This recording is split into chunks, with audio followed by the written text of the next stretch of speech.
Amita Carolina Álvarez reportando por el Restaurante Mundo. Ahora aquí nos por mira gran cantidad de fanáticos de equipo de Holanda.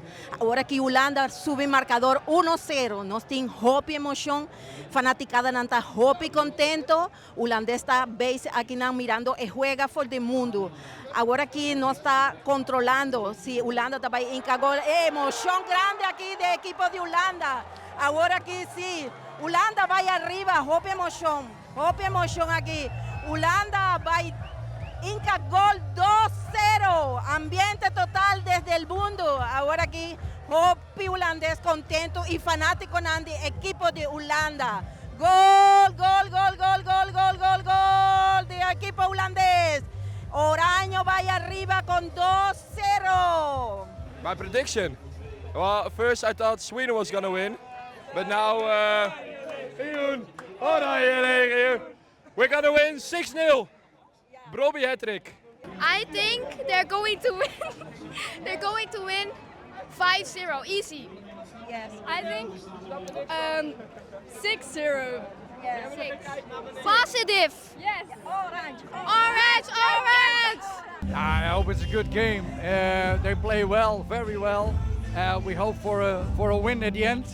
I'm the singer over here for today, because we have a big party afterwards. When they win, we have more party, of course.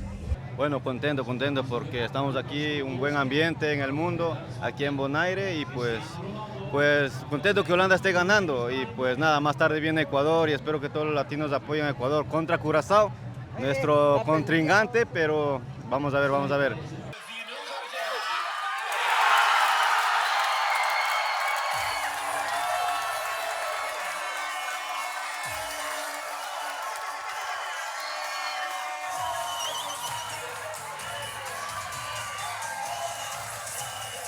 Ahora aquí a mí Carolina Álvarez grabando aquí en Eden Beach.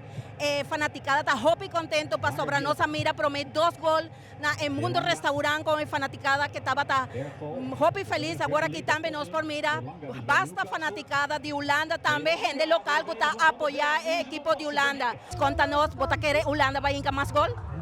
We quieren 1 of 2 más, 5-1, 6-1, Centro. Sí. Entonces ambiente conta con el ambiente aquí banda. Ambiente aquí nang da bono, dushi aquí nang Eden Beach. Kmen bing aquí nang no? Entonces siempre orange. Sempre orange. Anto blue wave também. Ik vijf maar je douche meer zak in aan, het is gezellig kom je in dan, vacilar chill. Ahora que nos tem drinkpauze de 2 minutos, pero me está pensando, vos que está 4-1 toch? 4-1. A mí está pensa 7-1 para Holanda. Wega vayendo bom, Holanda jugando buen toque. Entonces vos pensa que Holanda va a ir más gol? Borda 1. Sí. Entonces siempre vota orange. Sí.